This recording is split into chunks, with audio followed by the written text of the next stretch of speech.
Don't you know how to show file extension in Windows?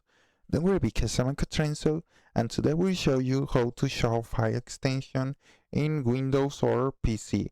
Well, you can see that I am now in my Windows, and the first step is going to the File Explorer. Okay, we must to open the File Explorer.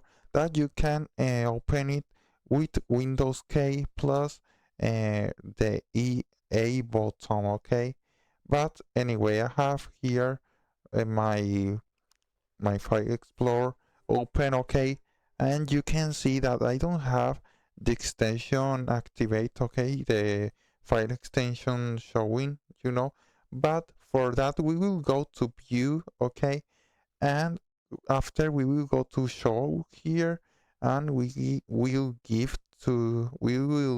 uh, activate here the file name extension, and you can see now that the file extension is showing now to us.